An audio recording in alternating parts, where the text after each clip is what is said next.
Jesus is on his way to Jerusalem. He stops at the house of two friends, two sisters, Martha and Mary, the sisters of Lazarus that we meet in the Gospel of John. And Martha comes out of the house to greet him. Mary, her sister, sits at his feet and stays there listening to his words. Martha then becomes distracted by her many tasks. She comes to Jesus and she says, "Lord, don't you see that I'm doing all the work by myself? Tell my sister to give me a hand." And Jesus responds, "Martha, Martha, you are fussing and fretting about so many things, but only one thing is necessary. Mary has chosen the better part, and it will not be taken away from her." This story has been used down the centuries to describe the difference between contemplation and action. Martha is seen as the active person, and Mary the contemplative. And clearly they are two different personality types. We see that from the beginning of the story, where Martha comes out of the house. She's the proactive one. She's the organizer. She's the person who likes to make sure that everyone is registered and has paid their money. Mary sits at the Lord's feet and just listens. She's more introverted. She doesn't need to be in the limelight, but she's listening to his words. The criticism of Martha in the gospel story is simply that she becomes distracted by her many tasks. She's a multitasker. She can do many things at once. But maybe things have broken down for her in the kitchen. The microwave doesn't work, or the food that she wanted isn't there.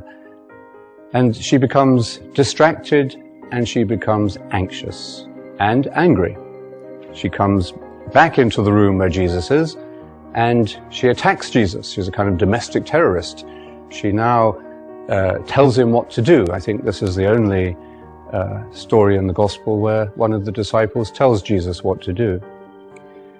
"Tell my sister to give me a hand."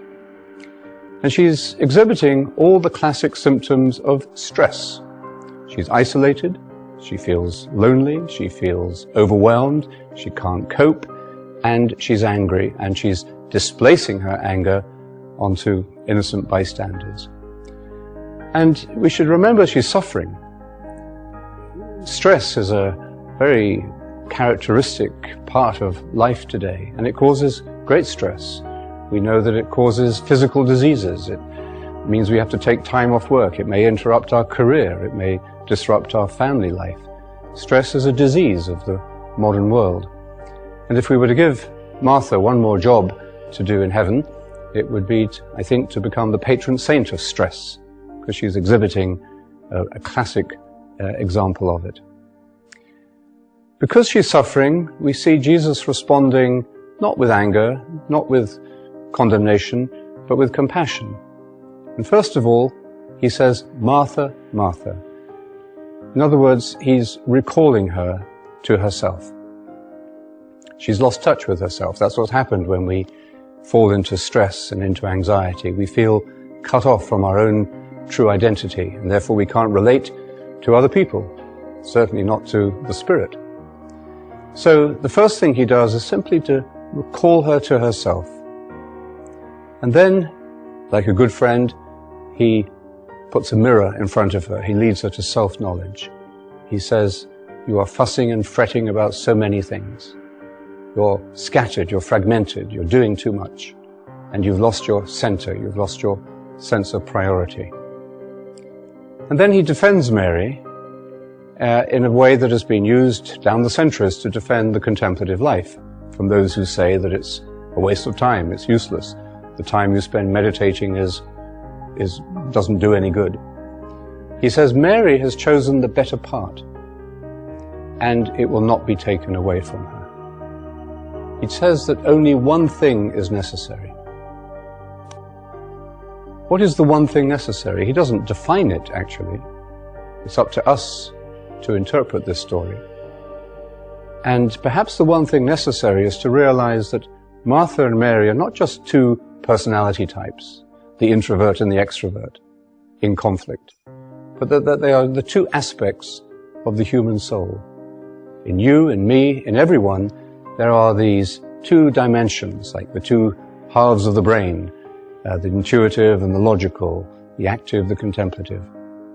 And that the happy house, the friendly self, the true self, is when these two aspects of our identity are in harmony and integrated.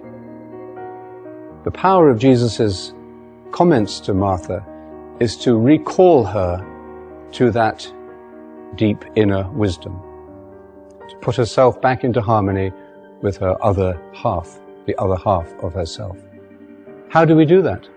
How do we put ourselves back into a harmony where the active and the contemplative sides of our lives are operating, running together, so that we do our work not like Martha in a stressful, angry and disrupted way, but we do it joyfully, we do it peacefully, we do it productively. Surely it's by realizing that Mary is also working. It's a quieter work, not so obvious, doesn't catch the headlines, but Mary is also working because she is sitting still. She's listening to the words of the Lord. And her work is actually the basis of the good work that Martha should be doing. The one thing necessary to put these two sides together, but also to realize, as Jesus says, that Mary has chosen the better part. This isn't a put down to Martha. It's reminding her that being comes before doing. And that if we lose touch with the essential harmony, the essential peace and goodness of our own being, then our work, our activity, our daily lives will begin to fall apart. How do we put this back together? How do we recover this friendship within ourselves? Well, I remember telling the story once at a Buddhist Christian conference I was speaking at, and a Buddhist friend of mine said, that's a really good story, I can relate to that.